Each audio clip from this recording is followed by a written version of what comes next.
Kalbame su Dominiku ir su Justu. Man noriu pasakyti, kad mūsų pokalbiai su Dominiku tęsiasi jau labai daug metų. Ir man atrodo, tai duoda kontekstą ir prasmę. Pagaliau kalbėjimosi prie mikrofono. Savotiškai viešai, bet tuo pat metu ir siekiant išlaikyti tą patį pokalbį, kuris jau tęsiasi daugybę metų. Nes tas pokalbis ir duoda tikrąją priežastį, man atrodo, mums vis susitikti. Mes jaučiam, kad mus vienas prie kito vis pritraukia to pokalbio galimybė ir to, kas tame pokalbyje išryškėja. Ir mes kiekvieną kartą, aš taip dalinuosi Dominikai su tavim, bet tuo pat metu ir su tais, kurie galbūt domėsis tuo, koks yra tas mūsų pokalbis, kad gyvendami atskirus ir labai skirtingus gyvenimus, mes kažkaip kiekvieną kartą susitikę pajaučiam, kad kiekvienas savaip, bet priartėjom prie tam tikrų labai gilių įžvalgų apie tikrovę, apie patį gyvenimą. Ir nepaisant to, kad esame atskirai, savotiškai keliaujam kartu ir kiekvieną kartą susitikus tas tampa akivaizdu ir tampa savotiškų įrodymų, kad tai yra, tos įžvalgos yra kažkas tikro. Kažkas, kas galėtų būti ne tik tarp mūsų pasidalinta ir atskleista, bet galėtų būti pagarsinta ir pasidalinta su kitais.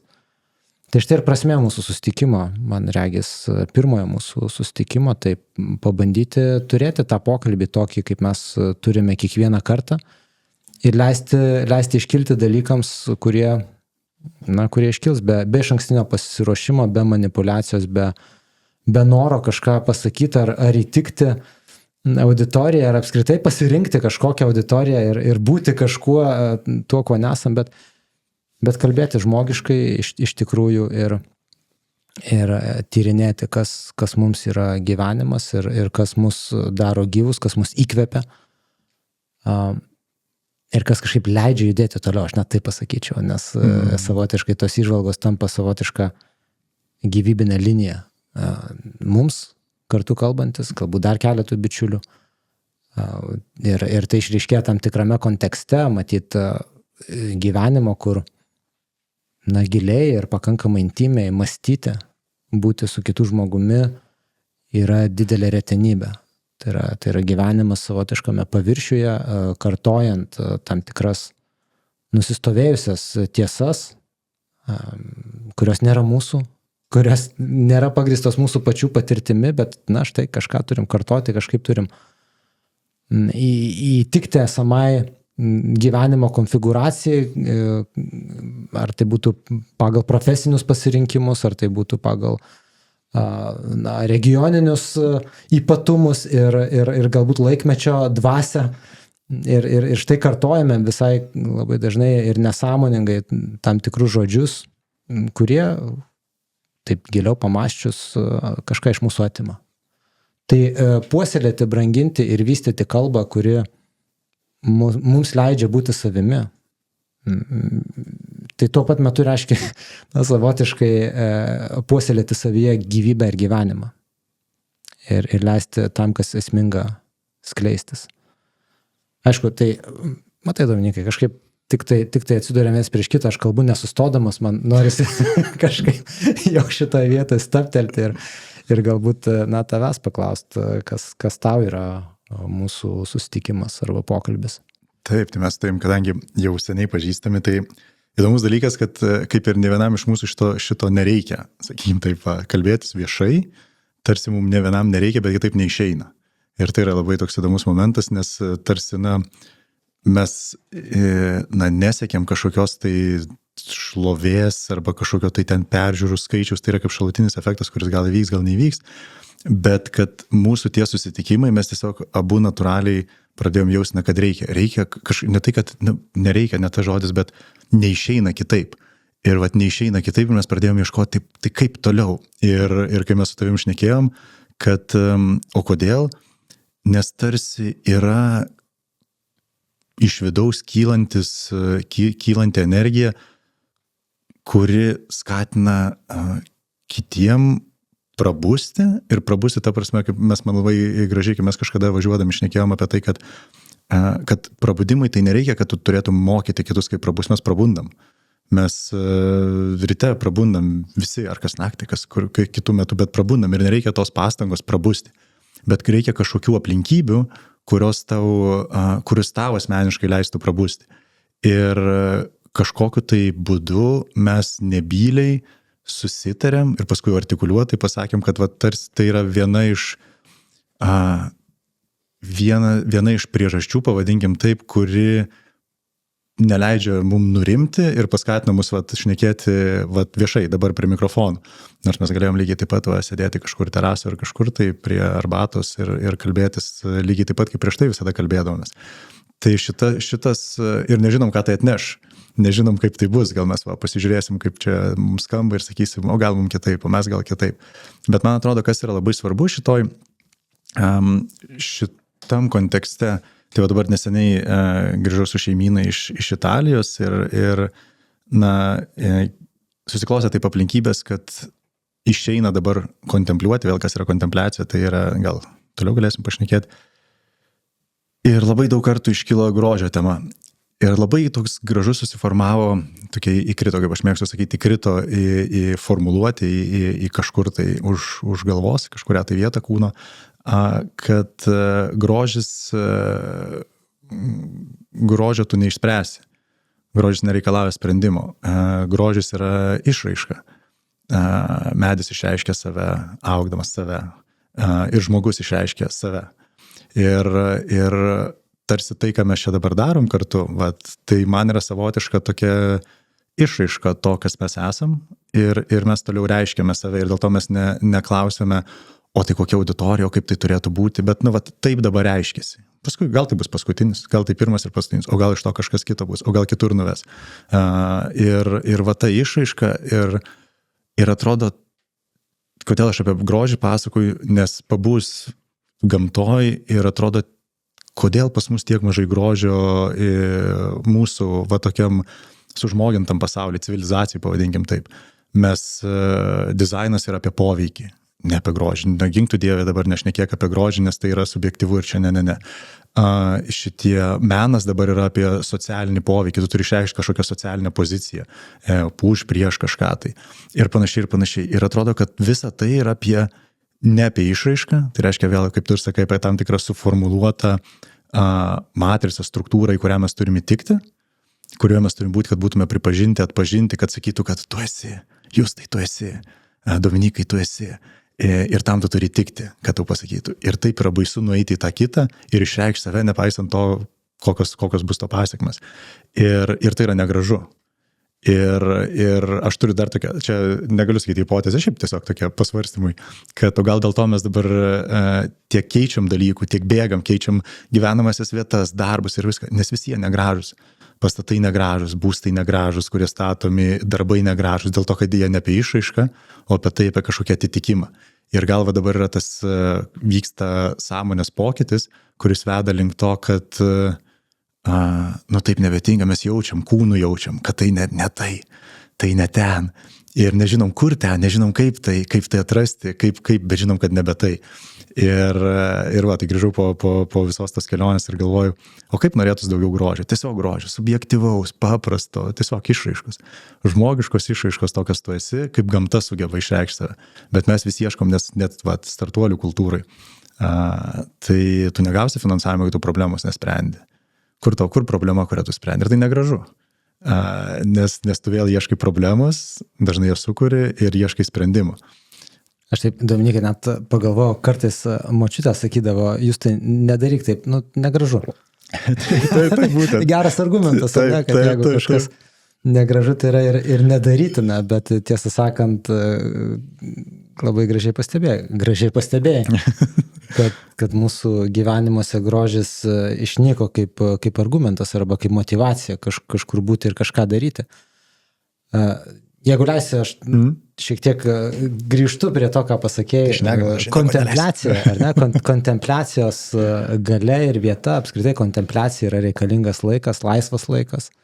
čia irgi savaime viena iš temų, kuris skleidėsi per mūsų pokalbius, laisvo arba nefasilituoto, į nieką nenukreipto laiko vertė, laiko, kai tu nieko nedarai ir laiko, kai tu leidi savo matyti, jausti, mąstyti ir išreikšti. Na, filosofai galbūt sakytų, kad tai matyti ir yra aukščiausia žmogaus paskirtis. Ir man regis, kad kontempliacija yra savotiškai kelias į prabudimą. Į tą prabudimą iš kasdienybės sapno, iš sapno, kurį visi galbūt drauge ir kiekvienas atskirai sapnuojame apie tai, kas yra tas gyvenimas, kaip jis veikia, kas yra jame svarbu. Ir prabudimas jis tarsi sukuria, man atrodo, tokią tuščią lauką, kuriame į akį, į protą, į širdį gali įkristi tai, kas tuo metu yra. Vat prabundi iš ryto ir tu pamatai, kas aplinkui, pamatai, kokia yra šviesa, nustatai daugiau mažiau, koks yra dienos laikas arba ryto, jeigu keliesi nesužadintuvu. Na, pradedi prisiminti aspektus, kur tu čia esi ir tai štai prabudimas leidžia atpažinti, kas yra čia ir dabar visų pirma. Tai yra sugrįžti iš tokio įprastinio mąstymo, jautimo būdų į tai, kas yra aktualu. Ir man atrodo, kad prabudimo metu pirmas dalykas, kuris mus pasiekia ir turi galimybę mus pasiekti, tai yra grožio patirtis. Tai vat kaip tu gražiai ir pasakėjai, iš kontempliacijos arba per kontempliaciją, per pokalbį į prabudimą grožiui. Prabudimą grožį. Ir būtent grožis tas mūsų laikais prestižą praradęs elementas. Visiškai. Man regis, ar ne tai ir apibrėžia, iš tikrųjų apibrėžia, kas yra tas galutinis kriterijus gyvenimo. Nes aš taip galvoju, pats žodis, jeigu perkeltume dabar iš lietuviško grožio į labiau tarptautinį estetiką, estezis kaip intensyvi patirtis, priešingoje skalės pusėje būtų anestezija, tai yra nejautrumas, ar ne? Tai grožis yra intensyvi juslinė patirtis, reiškia, aš grožio akimirką aš maksimaliai patiriu, kad esu ir kad yra dalykai. Tai yra toks tikrovės pliūpsnis, kuris labai dažnai filosofijoje apibrėžiamas kaip nuostabos momentas, susižavėjimo ir būtent iš to tikrovės pliūpsnio randasi sekančios įžvalgos ir galbūt randasi ir poezija ir visa kita. Tai taip dažnai mūsų gyvenimas surėdytas naudos ir pragmatiškumo principų ir tuomet mes galim klausti vienas kito ir sakyti, o tai į kur veda visa tai, kas yra naudinga, pragmatiškai vertinga, į tai, kad galbūt vieną dieną tu atsisėsi ir su visišku atsipalaidavimu stebėsi saulėlydį, arba saulėtekį, arba praskrendančius paukščius ir jausiesi išsipildęs ir jausi buvimo pilnatvę ir tikrovės poveikį. Ir matyt, jeigu tai ir yra ta galutinė stotelė, tai kodėl ne dabar, kodėl ne iš karto mes nenorėtume pradėti ugdyti savyje imlumą, pastebėti dalykus aplinkui, pastebėti grožį. Ne tik negatyvias naujienas ir galbūt kažkokias antraštės ar savo pačių projektuojamas idėjas ar mintis, bet tai, ką ši akimirka pasiūlo. Ir galbūt mes galim padėti tai daryti kitiems. Vieni kitus paskatinti, kaip ta močiutė, kuri sakydavo, žiūrėk, nedaryk taip negražu, arba taip darydamas tu nematai, kas gražu, tu neatrandi grožio prigimties ir esmės, tu užsidarai galbūt savo jau kažkokiam, tavo veikimo kryptis tave uždaro į tai, kas nebeneša grožio, tai, kas nepastebi ir netveria grožio, nei tau, nei kitiems. Ir tavo gyvenimas pradeda ristis galbūt ne ta kryptimi. Na, čia truputėlį, aš nemanau, kad mano močiutė konkrečiai apie tai mąstė, bet aš galvočiau už to pasakymo, kad kažkaip nesielgti, nes tai negražu, kad tai nekuria, tai netveria gyvenimo kaip grožio nei tau, nei ugdo tavo gebėjimą atverti grožį savo arba kitiems.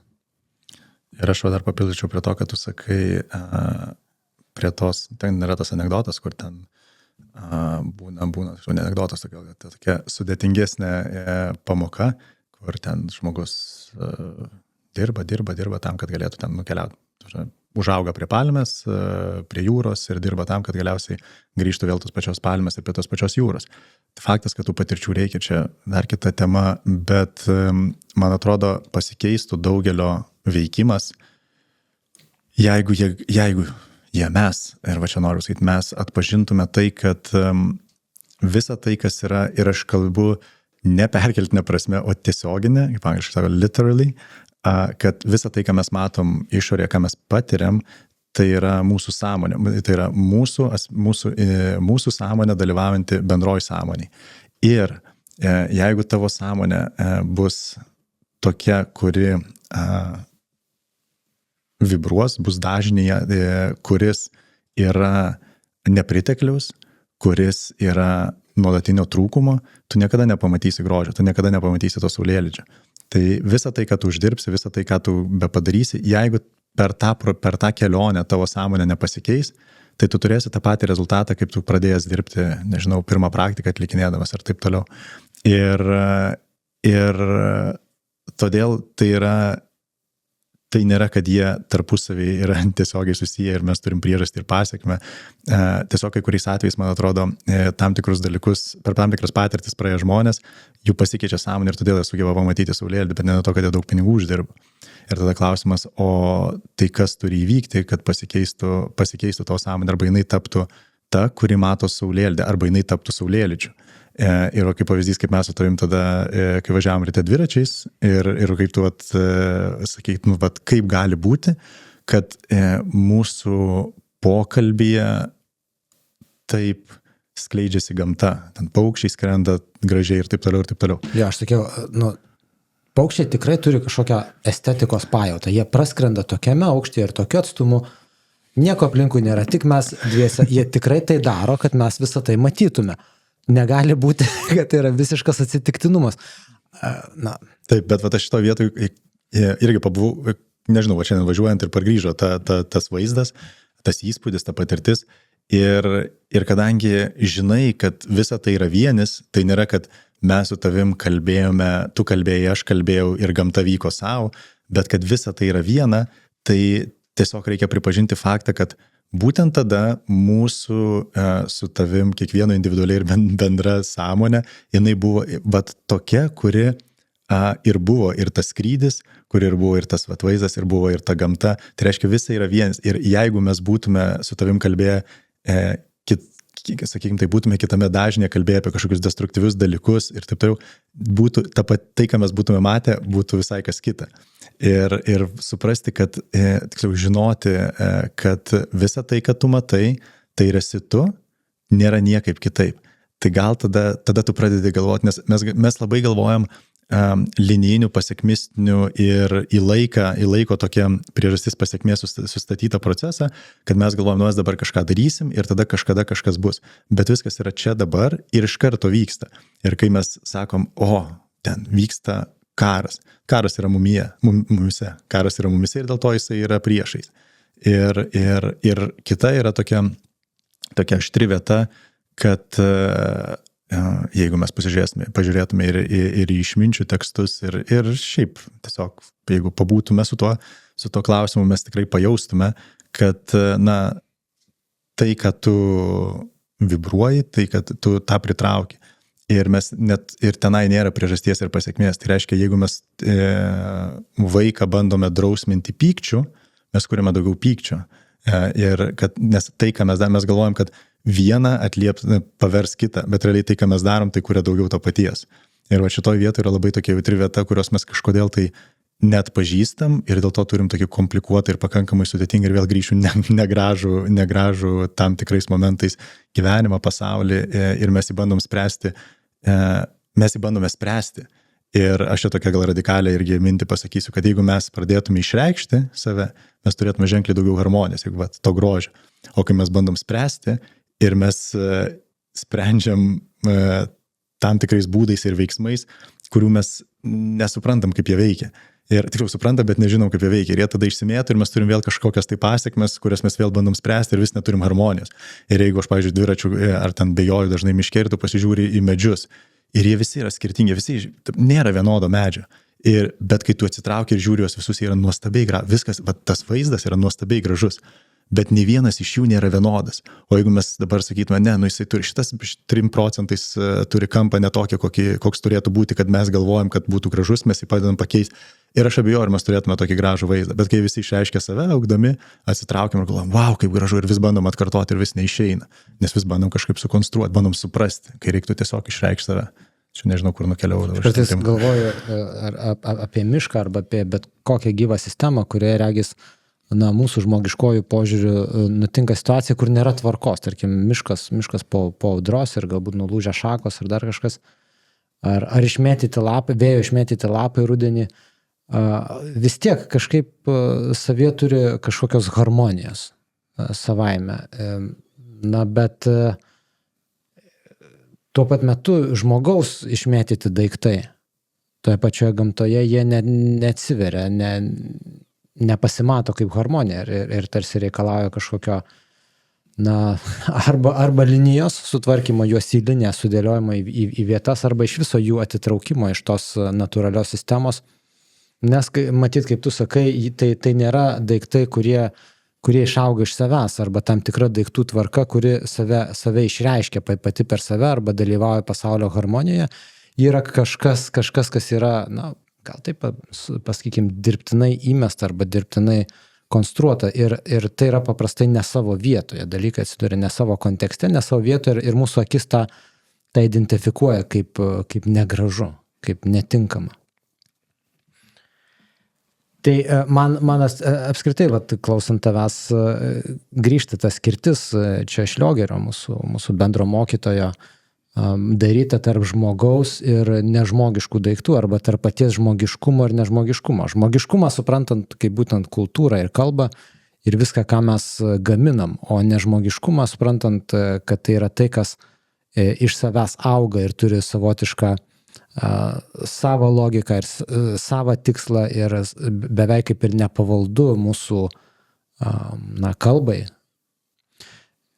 Tai man regis, tai tarsi ir gali būti tam tikru kriterijumi, kai mes pabandom nustatyti, kas yra gražu, arba atpažinti grožį, tai atpažinti, kad dalykai iš savęs skleidžiasi ir save parodo. Ir aš taip pat turiu savyje tai, kas manyje skleidžiasi ir save parodo. Ir netgi savotiškai, gal mistiškai skamba, bet daiktai per mane save mato, pasaulis per mane save supranta.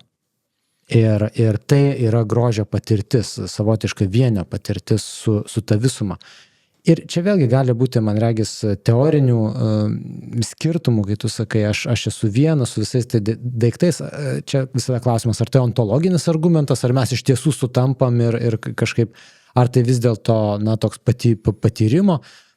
Tai sakyčiau, nesileiskime į tą labai tokią filosofinę temą, žinai, mokslai ypač kvantiniai sakys, mes esam tos pačios dalelės ir šia prasme esam viena. Vėlgi iš kažkokios kitos fizikinės perspektyvos mes esam labai atskiri kūnai ir kiekvienas turime savo atskirą vidinį judintoją. Bet patyrimo prasme ir būties atvėrimo, man atrodo, tai yra labai produktyvi prieiga. Vis dėlto pabandyt išvelgti, kaip mano paties aspektai yra projektuojami į tai, ką aš matau, ir kaip galbūt tos projekcijos sulaikymas, mano minties, kažkokios tai įsivaizdavimo, lūkesčio, įpročių, sulaikymas, suspendavimas, leidžia pamatyti vientisumą. Reiškia, kad aš nesu fragmentas, aš nesu atskiras. Aš irgi esu, reiškia, kaip tie lapai rudenį arba kaip tas miškas po audros. Net jeigu labai atsitiktiniai vietoje, bet esu tos visumos dalis ir tai yra gražu, ir tai gera, ir tai turi savo vietą. Ir tikrai tam yra galimybė patirti, aš taip pasakyčiau, antifizikalistinį savo būties pasaulyje vaizdą, kad aš nesu biologinis atsitiktinumas, čia kažkaip papuolęs atrankos dėsnio būdu, vis dėlto aš esu tai, kas privalėjo būti pasaulyje, tai be ko pasaulio nėra ir tai duoda labai įprasmina, įžemina, įkontekstina, įvietina mano buvimą šitam pasaulyje. Ir dovanoja išsipildymą, ramybę, pasitenkinimą ir savotiškai atveda į tokią labai paprastą kasdienišką įžvalgą, kad tam, kad būti ir kad būti pakankama, kad gyvenimas būtų pakankamas, iš tiesų reikia atrasti tą būties plotmę. Būti harmonijoje su visuma, net jeigu ta harmonija turi savyje tą atsitiktinumo elementą ir neteina iš mano prognozių, o esu tarsi vėjo arba kažkokios aukštesnės, pavadinkim, jėgos vienaip arba kitaip padedamas tuose kontekstuose. Man atrodo, šitoj vietoj labai toks jautrus vėl grįžtant, kad nes mes apie tai kalbam ir jie labai gražiai susiveda ir protui, manau, labai, bent jau kaip mes įpratę veikti ir nes aš turiu, kaip tu žinai, turiu tas dvi tokias atskirtis, yra supratimas ir žinojimas arba knowing ir understanding ir daugelis dalykų, tai, ką mes šnekam, kodėl nesileisti į ontologines ar fizikinius paaiškinimus, nes nuo tam tikro momento, kai aš pradėjau gyventi taip, kad leidau, nes dalykai vyko ir vieni dalykai yra tiesioginis žinojimas, yra patirtis, tai yra tikra. Ir kita pusė yra tas understanding, tas gebėjimas paaiškinti, šitam sąmonės būviai, šitoj matricui išreikšti kalbą maksimaliai didesniam ratui žmonių ir savo paaiškinti, kas įvyko pagal dabartinį žinojimą, pagal dabartinį supratimą, ką fizika, kaip paaiškina dalykus ir panašiai.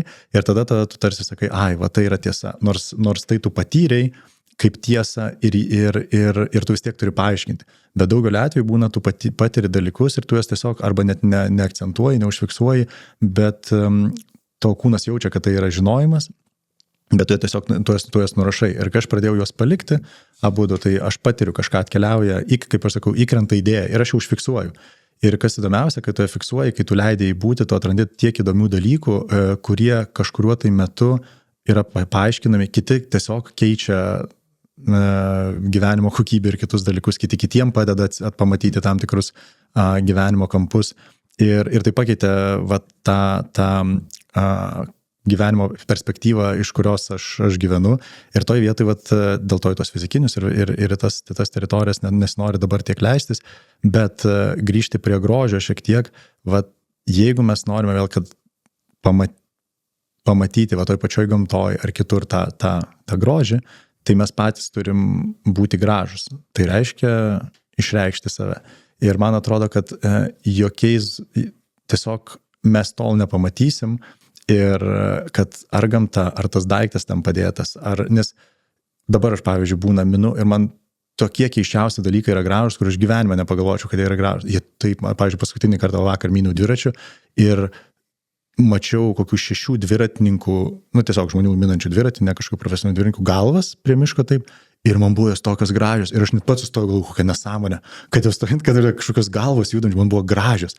Ir man atrodo, tol, kol tu nepradėsi išreikšti savęs, būti graži iš tos pusės, tol tu nepamatysi. Ir tų dalykų jų yra tiek, labai, gyvenimas iš esmės yra gražus, bet mes to net pažįstam. Ir man atrodo, kad jis iš kitos pusės, kas yra įdomiausia, jisai beldžias, tas grožis beldžias, pažiūrėk, pamatyk, ir mes vėl atsisukam ir nematom, ir bandom į formulę įsprausti ir neišeina ir tada negražu.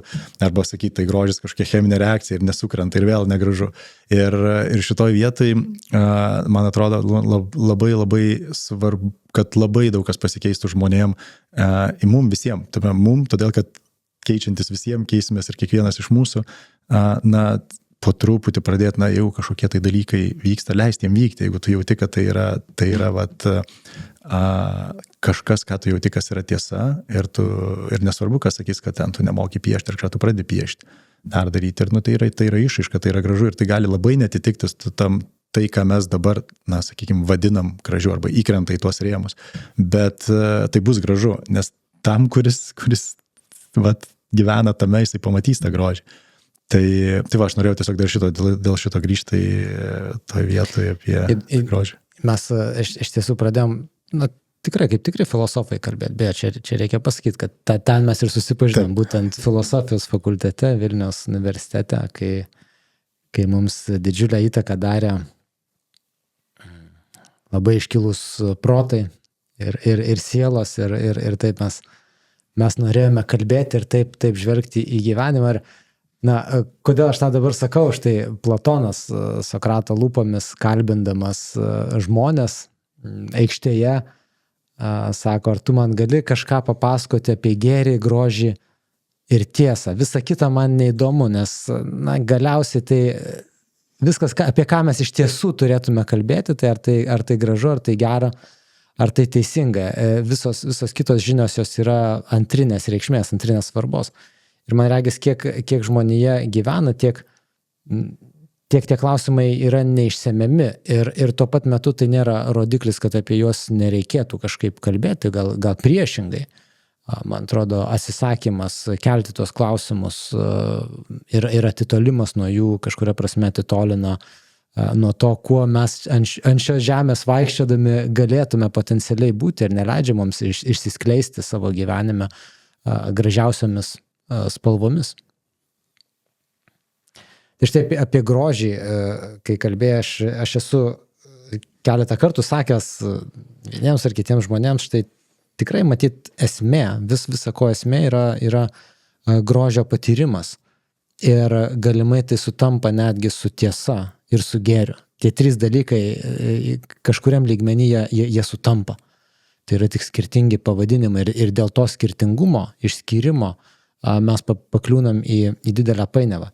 Ir štai klausimą, kurį man užduoda žmogus dirbantis su ekosistemomis ir konfliktų rezoliucijom ir taip toliau, sako, taip, tu kalbi apie grožį, bet apsidairyk aplinkui yra labai daug negražių dalykų ir pradedant karais ir mūsų ekologinė situacija, tai yra toli nuo grožio, arba tiesiog nuvažiuok į mikrorajoną ir pasižiūrėk į architektūrą. Tai kaip Dominikai, su ta bjaurastimi, kurie lygiai taip pat aplinkui mus, reiškia, yra gražūs dalykai ir yra labai negražūs dalykai. Tai ar tai reiškia, kad visą, ką mes čia kalbėjome, mes kviečiame žmonės eiti į gražių paveikslų gražias galerijas ir vaikščioti tik po parkus ir kažkaip ignoruoti tą, vadinkim, negražią pasaulio pusę? Ar tai, ką mes kalbam, reiškia vis dėlto kažką kitą? Ir tai, bet tai reiškia, kad mūsų bendra sąmonė, kurią mes kūrėm, yra tokia. Ir man atrodo, tai yra, mes galvojam vėlgi kažkokiom išoriniam priemonėm, mes susikūrėm, man atrodo, esam dėl to, kad mes turim didelę baimę neapibrėžtumui, didelę baimę, vėlgi neinant iš kur tai susiformavo, bet tiesiog kaip po faktą priimant, mes turim didelę baimę gyventi, tai tikrai ir to žodžio reikšmė, sakykim taip, gyventi, tai reiškia būti gyviem, ir mes esam susikūrę tokį saugų funkcinį, visą savo energiją skiriame tam, kad tik kaip įmanoma labiau nutolti nuo kažkokio tai gyvenimo, kuris ištinka. Mes net jeigu kas nors ištinka, mes jį paaiškinam, kad čia taip suplanuota, arba jį atmetam iš mūsų formulės, nes tai nesukrenta į mūsų tokią loginę sistemą ir schemą. Ir dėl to, kad mes bijom atsiverti tai gyvybei, mes kuriam tokią struktūrą, kuri yra negraži, kitaip sakant, mūsų sąmonė, tai reiškia, kiek mes keikiamės, nesvarbu galvoja ar artikuliuotai balsu, kokių mes turim minčių, kurios yra destrukcinės, kiek mes norim kažkam tai pakenkti, kiek mes turim pykti, labai paprastai, tiesiog, kiek mes turim per dieną džiaugsmo, kiek mes vibruojam, aš taip sakysiu, mes kaip energija, kokią mes skleidžiam iš savęs, kiek mes nekuriam, o vibruojam džiaugsmo ir kiek pykčio, arba nerimo, arba baimės. Ir visa tai ir yra tame pastate, nes kaip ir sakiau, tai yra kai mes tada kartu sėdėjom šnekėjom ir mumise mūsų sąmonė buvo tokia, kokią mes matėm su tais paukščiais. Bet jeigu tu esi nuolatiniam nerime, nuolatiniai baimiai ir nuolatiniam pyktį, tai tu turi ir tokius namus, tu turi ir tokias situacijas, ir tokius konfliktus. Ir dėl to man atrodo, kad mes neišspręsim tų problemų, kurios dabar egzistuoja, ekologinių, konfliktinių, tol, kol mes nepakeisim sąmonės. Mūsų sąmonė šiai dienai serga, arba net galim sakyti ne tai, kad serga, bet yra tokiam būvį, kokį mes matom išorį. Va tai visa, ką mes matom, visa tai yra net ne reprezentacijų, yra tiesiogiai mūsų visa bendra sąmonė. Ir jinai kyla iš to lauko, kurį mes skleidžiam. Tai reiškia, mes turim labai daug pykčio, baimę ir taip toliau. Ir kol mes to nepakeisim, mes galim, ką norim daryti, mes galim turėti elektromobilių krūvą, mes galim turėti, kiek norim saulės baterijų. Tol, kol nepasikeis mūsų sąmonė, tol mes būsim tokiam santykiai su gamta. Ir jeigu mes pyksim, jeigu mes galvosim, pyksim, bijosim labai smarkiai visko, ateities, dabarties, praeities, tai mes turėsim tuos kataklizminius rezultatus. Ir šito vietoje taip tai skamba labai ezoteriškai, bet aš taip matau. Ir jokie sprendimai išoriniai, tiesiog jie bus labai trumpalaikiai, nes jie tiesiog atvers kažką tai naujo, ką vėl reikės spręsti. O jeigu tai bus dar su daugiau pykčio, dar su daugiau priešiškumo vieni kitiem, mes tuo dar gilinsim tas problemas. Ar nesuklysim skydami, kad vis dėlto bjaurasties radimasis, pavadinkim visą tai, ką čia įvardinom, tam tikra bjaurastimi atsiranda kaip fragmentuotos arba save fragmentuojančios sąmonės išraiška, tai yra nematančios visumos arba nematančios, kad tai irgi yra aš savotiškai. Tai tam tikra netgi, pavadinkime, realistinė perspektyva būtų tas nematymas, realistinė perspektyva. Štai, oponentas arba situacija yra tokia ir vienintelė mano įmanoma reakcija šitoje situacijoje yra einu prieš. Statau prieš pastatau. Ir nematymas šiuo atveju galimai būtų nematymas, kad mano konstruktas oponento, oponuojančios pozicijos, vienintelės galimos išeities, arba konflikto kaip vienintelės galimos išeities, arba prieš pastatymą. Šis konstruktas ir kuria tą fragmentą, reiškia, atskiria mane nuo mano paties mąstymo. Aš nematau, kaip mano mąstymas kuria, arba mąstymo principai kuria šitą situaciją. Ir tada ne tik mano, bet ir kitoje pusėje esančio. Ir mes didinam fragmentaciją, čia taip tokiu bendru požiūriu ir susiskaldom, ar ne? Tada atsiranda aš ir jis, arba mes ir jie. Nematydami, kad mes ir jie ir esame dėl to, kad ir jie ir mes mąstome kategorijomis mes ir jie. Ir tuomet klausimas, o tai kokia išeitis? Tai aš ką girdžiu, ką tu sakai, vienintelė išeitis yra mano paties sąmonės pokytis, mano paties kažkokia vidinė transformacija.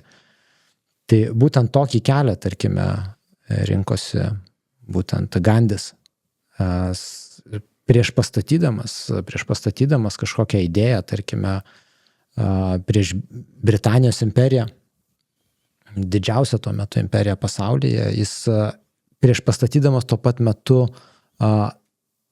ėjo savitransformacijos keliu ir jisai nebuvo jo prieš pastatymas nukreiptas į juos, bet į idėją, kuri mus dalina.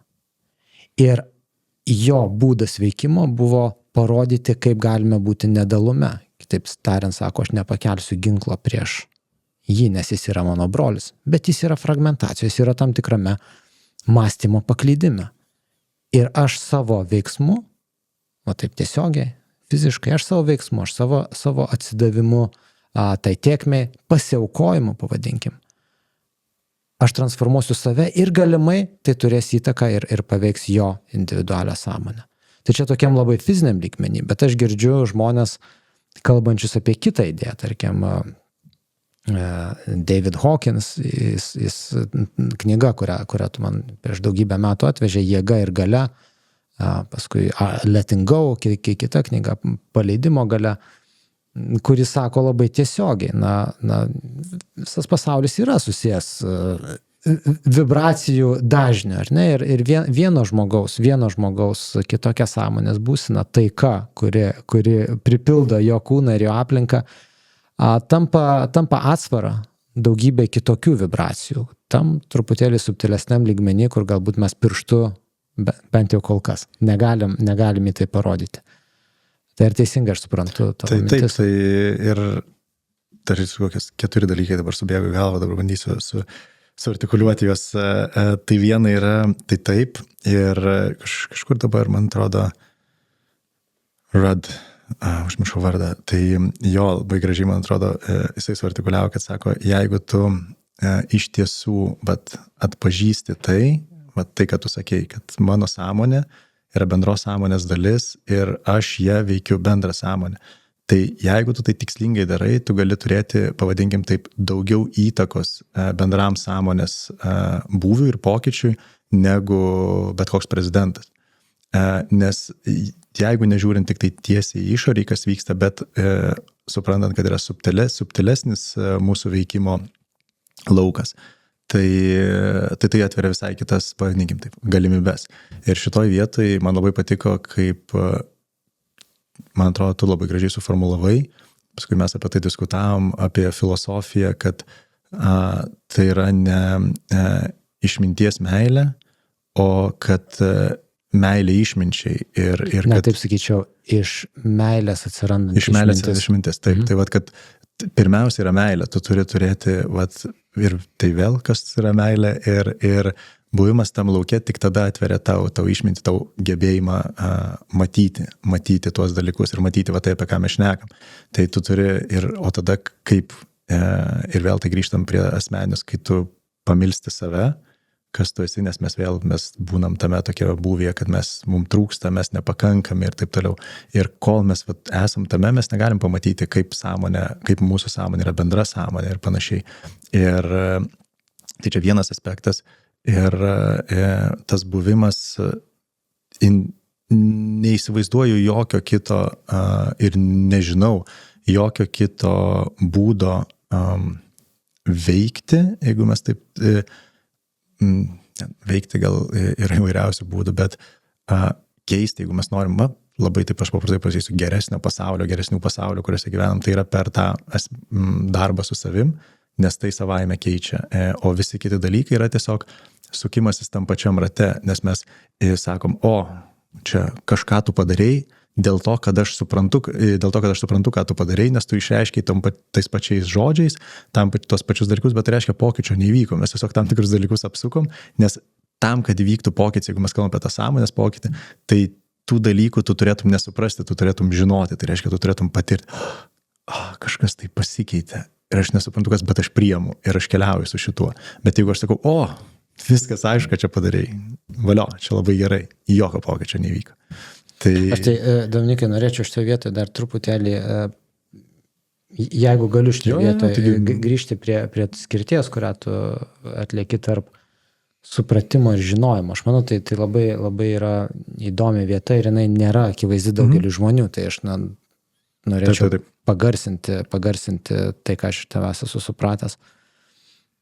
Paprastai mūsų edukacinėse sistemose yra naudojami tokie šūkiai, kad žinoti nepakanka, reikia suprasti ir suprask. Supratimas yra aukštesnė kategorija nei žinojimas.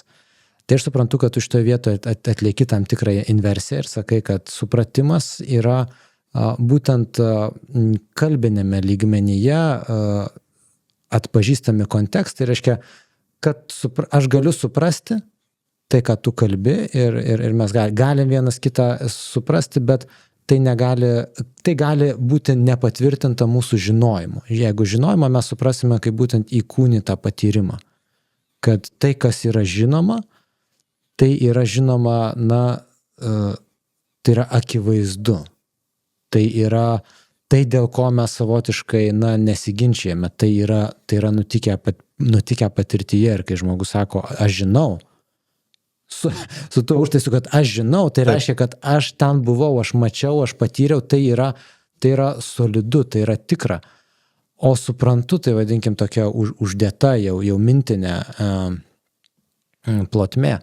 Ir tai, ką tu sakai, aš tave girdėjau sakant daug kartų, kad mes labai dažnai sklendžiame tame supratimo lauke ir tarsi vieni kitus suprantam, bet mūsų supratimas nevirsta mūsų žinojimu ir dėl to nevirsta tiesa, kurią mes gyvename. Ir mes pasikalbėjom, supratom, ačiū, fainai, bet liekam savotiško iliuzijoje.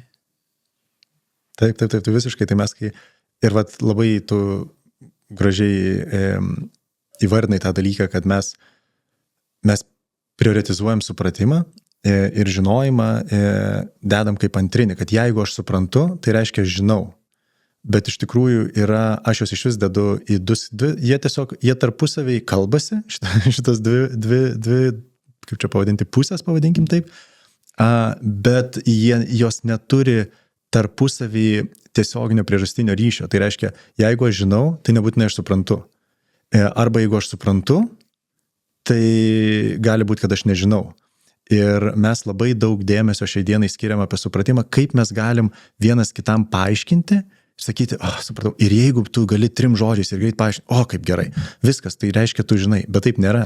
Ir šita, man atrodo, viena didžiausių, kur mes galim tai pamatyti, patirti šitą skirtumą, tai yra, kai mes nukeliaujam turim galimybę pamatyti daug įvairių žmonių ant scenos ar kažkur tai kalbančių ir mes vieni daro ten daug pasakojimų, daug įvairių prezentacijų, įvairiausius metodus naudoja, kad išlaikyti dėmesį ir pavyksta trumpam laikui, nes yra naudojamos, įvairiausios metodikos taip greitai, bet tada atsisėda kažkas tai ir jisai nejuda. Jisai tiesiog šneka 5 valandas ir tu negali atitraukti dėmesio, nes jisai žino, nes tai, ką jisai transliuoja, jisai žino. O ne yra perskaitęs. Ir tai yra tokie standartiniai pavyzdžiai, kur ar tu esi užsitarnavęs tos knygos, ten, kur mes perskaitom gausybę knygų, dabar galim ten per YouTube susirinkti ir mes daug suprantam. Mes visiems paaiškinam, kaip čia į kosmosą skrenda raketa, kokiais būdais ir taip toliau, bet mes nieko nežinom. Jeigu reikia sėti, niekas tavęs neklausys, kai tu pasakosi šitos supratimus, nes tu nežinai. O žinojimas yra visai kita kategorija ir šitoj vietoje yra daugelio atveju nutikę ir man atrodo, kad mes išgyvenam šitoj vietoje mini krizę. Tu nori, žinau, kad kažką pasakyti, tai nepamiršk, bet aš norėjau vieną dalyką dar užakcentuoti, kad dėl to mes mokytojų kategorijoje labai turim didelę krizę, nes mokytojas, jisai yra, pavadinkim taip, energija tam tikro dažnio. Jinai turi iniciacijas, jinai turi kitus procesus ir mes dabar sakom, to nereikia.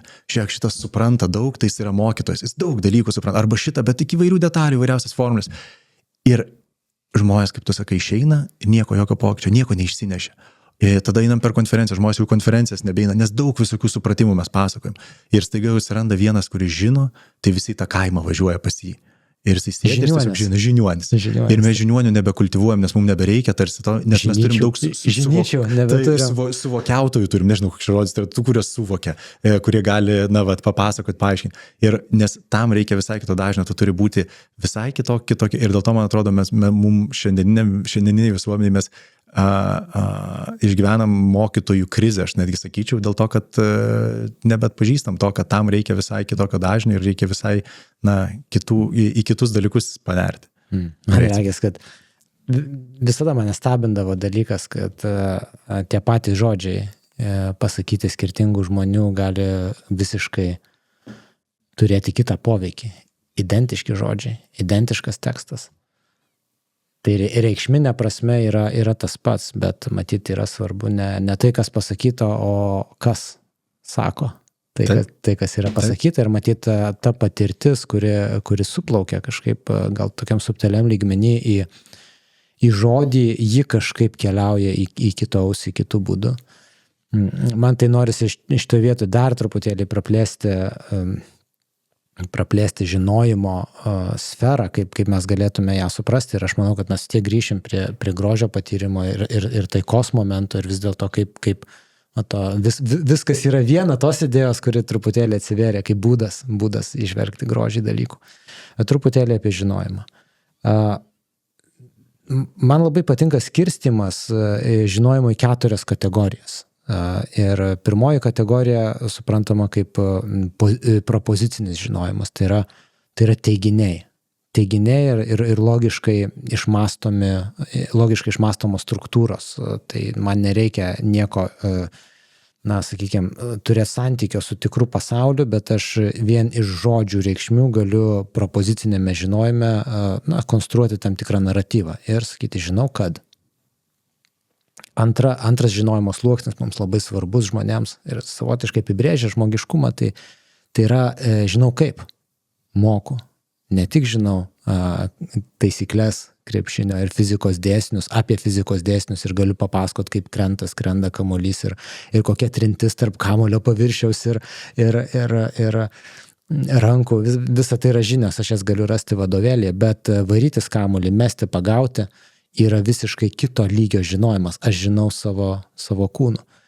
Ir dėl to labai dažnai nutinka, kai žmogus jau nebeatsimena anūkų ar proanūkių vardų, bet vis dar gali sugroti sudėtingiausią kūrinį, nes pirštuose kūne yra tas žinojimas ir visą tai ir sudaro tą žinojimo visumą.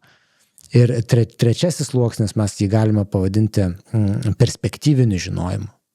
Tai, kad aš žinau, ką reiškia būti vienoje arba kitoje situacijoje. Aš turiu tą empatiją, kažkokią kinestetinę galbūt empatiją. Aš žinau, pažvelgęs į tavo kūną ir suprasdamas, kas yra kita stalo pusė, žinau, ką reiškia sėdėti kitoje stalo pusėje ir dėl to galiu atitinkamai elgtis, įeiti į kontaktą ir į komunikaciją su tavimi, nes savotiškai turiu tą tokią neišreikštą patirtį, ką reiškia būti kito žmogaus batuose.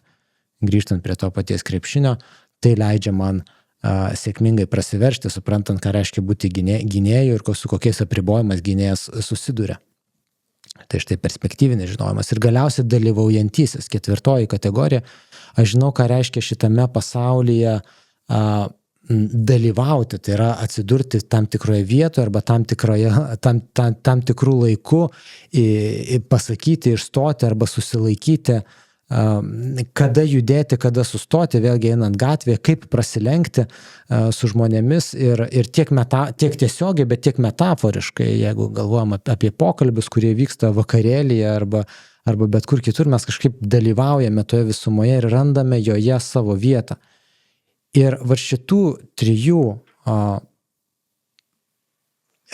sluoksnių propoziciniai mes galim išskaityti vadovėliuose, mes galim išmokti skaitydami knygas, bet sekančius 3 sluoksnius mes įgauname dalyvaudami pasaulyje, įsitraukdami tiesiogiai. Ir tai yra patirtinis žinojimas. Ir tik tai šių visų sluoksnių jungtyje, man regis, atsiranda tai, ką tu sakai, kad aš žinau, kad už mano teiginio yra ir mokėjimas, ir supratimas, ką reiškia būti ar jaustis, vienaip arba kitaip, arba ką reiškia tą daiktą naudoti, apie kurį aš kalbu. Ir lygiai taip pat, ką reiškia dalyvauti pasaulyje, fiziškai įsitraukus. Tai štai, o supratimas jis vėlgi taip sklando tokioje erdvėje, kur mes kalbame nieko nerizikuodami ir už nieką neatsakydami, bet tuo pat metu tai labai stipriai kaitina mūsų vaizduoti ar kaitina jausmus ir kiti sakytų, žiūrėk, mūsų smegenys nežino skirtumo tarp įsivaizduojamybės ir tikrovės ir mes užvedame save toms įsivaizduojamybėms ir va čia atsiranda ta tokia, vėlgi grįžtant prie skirties, kurią Šliogeris darė, žmogiškumo ar nežmogiškumo arba patirtinio žinojimo, patyrimo ir fantazijos arba iš kalbos, iš įsivaizduojamybių ateinančių dalykų ir grįžtu prie tos vientisumo patirties, prie grožio. Jeigu žmogus iš tikrųjų kalba, elgiasi iš ten, kur jis yra, su viskuo, kuo jis yra savo patirtyje, jis paprastai bus truputėlį kuklesnis, truputėlį labiau sukalbamesnis, mažiau radikalus, mažiau susipriešinęs, nes paprastai radikalumas, susipriešinimas, perteklinė emocinė eskalacija, jie ateina būtent iš tos, vadinkim, žmogiškumo, kaip kalbos, kaip fantazijos srities, iš fragmentacijos srities, kurioje atsiranda kitas ir aš, priešas ir ten visa kita. Gyvenimas verdantis galvoje ir savaip veikiantis kūną ir staiga mes tampam tokiais pusiau negyvėliais arba pusiau gyvėliais, kurie nebekalbam iš to, kur aš esu ir kaip aš gyvenu ir kaip aš jaučiu aplinką, grožį, tikrovę, bet iš antraščių, iš žinių, iš tos informacijos, kurią gaunam, iš supratimų, kuriuos turime iš tų dar keleto podcastų, kuriuos išklausėme apie situaciją vienoje arba kitoje pasaulio vietoje. Ir štai iš tų supratimų konstruojam savo būtį. Esam daug kartų kalbėję, žinai, žmogus gyvenantis kaime, turintis sąlytį su tikrais daiktais, savotiškai turi ir geresnį, tarsi grynesnį matymą to, kas yra tikro, ir to, kas yra išgalvota, arba kas yra fragmentacijos apraiška. Ja, visiškai. Ir aš kažkada, man atrodo, man pasakoju kažką tą istoriją, bet aš taip ir savo močiutės pavyzdžiui galiu papasakoti, kad nesvarbu, kokiu brandu tu atneši ten sūrį, jeigu tu turi patirties ragavęs įvairius sūrius, tu pauostysi, paragausi ir tu nebijosi sakyti, kad neskanu, nesvarbu, kokia kaina yra šito sūrio. Ir man atrodo, va šitoj vietoje yra tokia irgi ta labai akivaizdus skirtumas tarp to, kad yra suvokimas, tai suvokimas, ta kategorija, kur mes... Arba Dominykai, nuvažiuok su Balenciagos kedais į kaimą. Taip. Tai sakys, gal tu žiūrėk, vaikeli, jau tu čia ką, sofas užsidėjai ant kojų. Taip. Bet kas ateina iš mūsų dirbtinio pasaulio ir konstruojama kaip gražu ir vertinga, tam tokiam, pavadinkim, įkūnytam žvilgsniui gali atrodyti šiek tiek nei patogu, nei gerai. Taip, ir kad per daug radikaliai nenuskambėtų, tai reikia, jeigu tai, ir va čia yra ta trapi linija, jeigu tai kyla iš tavęs ir tau tie kedai yra, tu atpažįsti, kad tai yra tavo išraiška šitame etape, šitoj vietoj, tai gražu. Bet jeigu tu supranti, kad tai yra dabar madinga ir tu nori būti madingas, tai dažnu atveju tai gali atrodyti labai juokinga, nes ir mes ir tada atrodo, o tai kur, kaip rasti, kažkas tai, jisai su tais kedais eina ir gražu, ir ta kiti visi yra, ne, ir va čia yra, ar tavo išraiška, ar ne, ir tai vėl grįžimas prie to, kad, tu turi būti su savim, tu turi atpažinti save, jausti save, kad tu galėtum, ar tavo ar ne tavo tie kedai, ir ar tu su jais gali tą kaimą važiuoti ar ne, ir šitoj vietoj, vėl grįžtu prie to, mes tikrai labai daug tose suvokimuose, supratimuose sėdėme ir vis bandome ten sukti ir visiškai neskiriam laiko tam žinojimui, kur, pajausti, mes kažkada su tavim šnekėjom apie tą, sakiau, tiesos fiziologiją, galėtų būti dar, kokia nors knyga, kaip tiesą mes, nes mano patirtis yra tai, kad aš tai pradėjau pajausti, aš pradėjau leisti savo pajausti ir tą dalyką fiksavau būdais, kuriais įkrisdavo tos idėjos ir iš to pradėjo dalykai formuotis. Būti tiesoje. Taip. Bet labai yra, mes esame tiek nebemokam to daryti ir kaip galima sukurti sąlygas pradėti būti tiesoje ir tai atpažinti, čia mano, čia tiesa, tai reiškia mano, čia ne. Ir tai yra toks sudėtingas kelias, nes mes nesame mokyti to, nesame įpratę to dalyko daryti. Ir man atrodo, kad mes čia dabar Dune antroji daly filme buvo, man atrodo, toks momentas, kur pagrindinis herojus, kur sako, jisai ten, kiek pamenu, matė ateitį ir jisai sako, aš matau siaurą kelią, kaip galima praeiti toj situacijai tarp žmonių, kurie sugeba manipuliuoti sąmonėmis, sąmonė bendra. Ir man taip matosi, kad, gal dalis to kelio, ar tas kelias, jo elementai kažkurie yra, tai, kad jeigu mes, arba kai mes pargrįšime į tai, kad mes norėsime, mes trokšime žinoti, mes eisime link to, mes žinosime, bus mažiau fragmentacijos arba jinai mažės ir mes nebebus to, kad, kaip tu sakai, mes, jie, tu, aš, kitas. Atsiras, tu matysi, kaip tame miške, tą harmoniją ir suprasi, kad visų tų dalių reikia. Ir matydamas tai, tu nesipriešini, nes mes dabar labai juokingą turim situaciją, kad vėlgi mes galvojam, kad mes teisūs, kai kažkas yra blogai destrukciško ir mes sakom, mes įveiksim tą destrukciją ir pats įveikimo veiksmas jau yra destrukcija. Ir mes nerandam, ir jeigu mes nebešokinėsim iš to mes jūs, o kartu norėsim, pavadinkim taip, taikos, tai atsiranda tas vidurio kelias.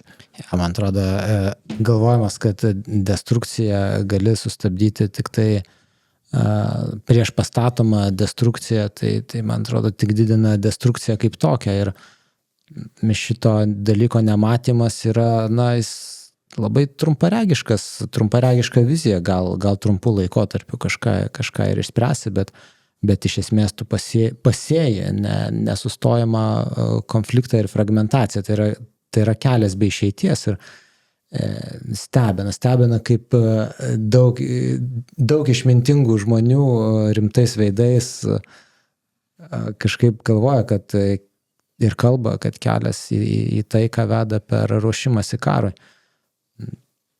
Tai man tai visuomet rūpi, ką mes darom su savimi, ką mes darome savyje. Vėlgi, gal labai čia metafiziškai, bet visgi įsivaizduokime save esančius kambaryje su 4 langais ir atvėrus kiekvieną iš jų pasimato kitas vaizdas. Vienas į vakarus, kitas į šiaurę, kitas į rytus ir kitas į pietus. Ir gali būti, kad mes kiekvieną rytą atveriam kažkokį tai langą. Atskirai, bet ir kaip žmonija. Mes atveriam langą, pro kurį pasimato tam tikras tikrovės vaizdas, kurią mes laikom stabilę, nekintančią, pamirštam, kad tai būtent yra langas, kuris atsivėrė, bet ta tikrovė yra aplink namą savotiškai apvali. Joje yra viskas ir mes renkamės kiekvieną akimirką, kokiame pasaulyje gyvenam.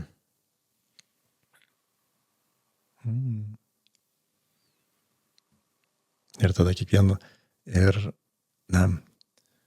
jeigu mes mes gebam, bet žinotume, kad visas tas atverimas to lango, jisai, bet iš kitos pusės pasakysiu, tu buvai vienu momentu tą užkabinai, kažkaip irgi norėjau pargrįžti, ir čia, man atrodo, tiesiog susiję, kad tai į ką mes nukreipiame savo dėmesį, tai yra mūsų dalis ir tai, keičiasi, jau ten fizika apie tai kalba ir taip toliau, ir taip toliau. Bet mes vis dar galvojam, kad mes esam fragmentuoti ir nepriklauso nuo to, į ką mes nukreipiam dėmesį, su kokia intencija, kad tai vis tiek gyvena savo gyvenimą. Ir jeigu mes pradėtume atpažinti tai, kad į ką mes nukreipiam dėmesį, su kokia intencija, tai reiškia, kokiu dažnius, kokią vibraciją mes ten keliam, tai ne tai, kad būtent tą pačią akimirką keičiasi. Ir mes suprastume, kaip mes su vaikais savo bendraujam, kaip mes kalbame su ten savo šeimoje, darbe ir kitoje vietoje, bet staiga mes šitą dalyką kažkaip tai, padedam ir tai sakom, bet ne, čia visi yra atskiri ir mums reikia kažkokiu būdu suprasti, kaip mums reikia veikti kartu. Kai mes žinom iš tikrųjų, jau fizika irgi, jau tai aiškina ir dar aiškins ir taip toliau. Ir mes sakom, jeigu mes pabūtume, mes žinom, bet suprantam kitaip. Ir klausimas, kaip mes galim prabusti akivaizdybei? Iš esmės. Akivaizdybė. Akiai vaizdas. Tam, kas akivaizdu. Ten, kur esu. Šiai patirčiai, kur dabar esu. Paprastai šioje patirtyje. Čia, kur dabar esu, viskas yra visai neblogai. Jeigu yra labai blogai, aš to pats sprendžiu. Bet dažniausiai yra visai neblogai. Užuot gyvenus savo galvoje, savo mintise apie kažką, kas ten, žodžiu, sukam naratyvus, kurie mus eskaluoja visus kaip bendrą sąmonę į tam tikrą konflikto, fragmentacijos naratyvą, kuri tampa savotiška mūsų tikrovė, nes mes visi kartu ją mąstom, mes visi kartu ją sapnuojame. Tai man regis vienintelis būdas sustabdyti šitą košmarą, tai yra prabusti. Mes neišspręsime, sapnuodami dar baisesnį košmarą. Ir tai vyksta instant, tai vyksta, prabudimas vyksta iš karto. Ir bent jau aš taip matau, tai yra, tu gali sukurti erdvę tam, kad tai vyktų, bet proceso link to, man atrodo, nėra, yra iš karto. Ir šitoj vietoj yra tas, nes prabudimas, jisai, ir dabar, kas yra labai svarbu, man atrodo, sakyti klausimą, ar mes norim prabusti. Negalvoti, kad mes čia vienintelis ir svarbiausias klausimas. Ar mes norim bandyti prabusti, ar mes norim prabusti. Ir už to yra visa atsakomybė ir pasiekmes, kaip mes su tavim, kai kalbėjom, yra šokti ir yra mokyti šokti. Na, tu gali mokyti šokti ir tu visą laiką mokysi šokti. Kad nuspręsi, kad tu nori šokti, tu pradėsi šokti. Ir tu šoksi. Ir mokyti šokti ir šokti yra, na, čia aš dabar pasakoju, tu geriau žinai, bet yra, man atrodo, skirtingi dalykai. Mokyti šokti ir šokti. Ir lygiai taip pat mokytis kalbėti ir kalbėti. Lygiai taip pat mokytis mylėti ir mylėti. Ir visi tie dalykai. Ir man atrodo, mes ant tiek užsisukam to, kad mes, aš nežinau, ar mes bijom savęs, nemylim savęs ir galvojam, kad mes vis nepakankami esam, kad mes tiesiog paimtum ir tai darytume. Prabundam, mylim, čia šokam. Palėtė labai, labai rimtą ir svarbią temą. Nereikia jokio proceso. Nereikia jokio žingsnių 9, 8 ar kažkiek eiti prabudimo keliu, ant dvasinio keliu ir visą kitą. Iš karto arba prabundi, arba mėgi. Tai tas gali būti akivaizdu, bet man regis, tam reikės atskiro išskleidimo. Bet tai yra tam tikras apsisprendimas. Panašiai kaip, na, mano sūnus įkrenta į pykčio kažkokį tai momentą ir aš sakau, kas su tavim vyksta, sako, aš pykstu. Ir tuomet aš klausiu, ar tu nori pykti. Ir jisai sustoja, sako, noriu pykti toliau. Jis yra labai sąžiningas šitoje vietoje. Ir jeigu mes būtume sąžiningi su savimi ir galėtume paklausti, ar mes norim toliau taip būti. Ir jeigu sąžiningai atsakytume, mes norime, tai mes bent jau turėtume savo atsakymą, kad mes ir gyvename taip, kaip norime gyventi. Dėl to nereikia tuomet dėl nieko skųstis. Ir tai yra mūsų išraiška, tebūnie siaubo šokis prieš kažkokį tai kitokį šokį ir gal visą tai irgi yra tikrovės aspektai. Bet jeigu gali suformuluoti, kad tiesą sakant, aš nenoriu pykti ir yra pyktis, kaip šiuo metu besireiškianti emocija, jinai yra mane apėmus, bet aš nesu tas pyktis ir aš turiu kitą intenciją, tai prisiminus tą klausimą, tai yra iš karto įvykstanti transformacija, nepriklausomai nuo to, kokie ten įpročiai ir koks ten įpykimas yra. Jeigu aš turiu gilesnį norą, pamatinį norą prabusti, aš prabundu tą pačią akimirką, kai pagaunu save miegantį. Taip. Tai, man regis, mes jau visai smagiai pakalbėjom. Aha. Bet apibendrinti, man atrodo, mes galėtume kažkaip sugrįždami prie grožio patyrimo. Prie grožio patyrimo ir man regis, ką aš savo palinkėčiau po šito pokalbio. Ir kiekvienas mūsų pokalbis tampa kažkokio palinkėjimu ar kažkokia tai palydėjimu toliau į gyvenimą. Tai būtent pastabumas ir atpažinimas, kur esu šiuo metu. Ir kas aplink mane yra, ir jeigu aš iš tiesų atveriu savo akis ir prabundu iš savo įvairiausių fantazijų, emocinių eskalacijų ir negatyvios informacijos spiralių,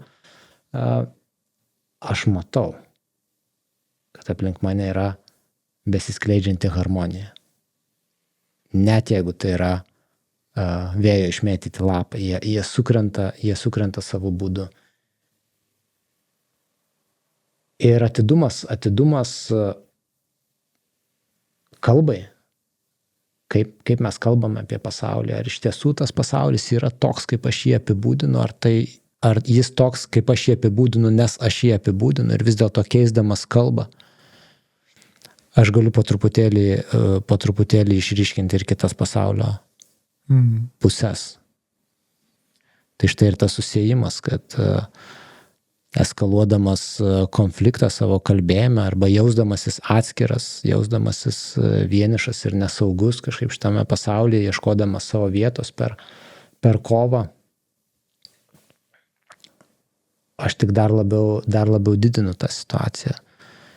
Ir šiuo atveju grožis yra tas momentas, kai aš atrandu savo vietą pasaulyje, kai aš pamatau, kad daiktai žiūri į save, pasaulis žiūri į save mano akimis ir aš esu integrali ir būtina šio pasaulio dalis, neatsiejama.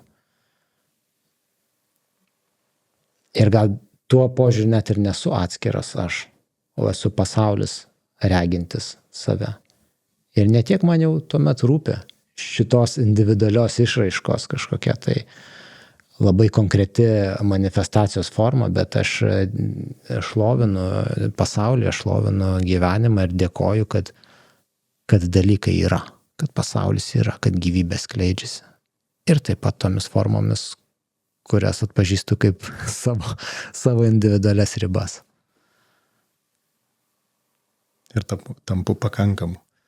Šitoj būsenai tampu pakankamu. Nes nebėra to sprendimo į išorę, kad man reikia išspręsti pasaulį. Jo, dabar, iš karto. Taip. Iš karto ir dabar. Ir jeigu iš čia aš galiu veikti, iš čia dirbti, iš čia statyti. Man atrodo, kitą kartą mes pakalbėsim apie kūrybą ir statymą. Dalykų čia kita labai svarbi tema, bet man atrodo, mes pradėjom tikrai nuo esmės, nuo būsenos, iš kurios gali kilti kažkas tikrai produktyvaus ir kuriančio. Gražu. Kaip tau? Labai gražu. Ačiū, Dominikai. Ačiū už gražų pokalbį. Ačiū tau. Kai dviese susitinkamės nesakom, taip ačiū tau, bet čia kažkaip gaunasi, ne? Bet labai gerai. Kartais parašom žinutę. Taip. Po poros dienų tas pokalbis kažkaip vėl grįžta, suskamba naujai ir jaučiam, kad jis paliko pėdsaką.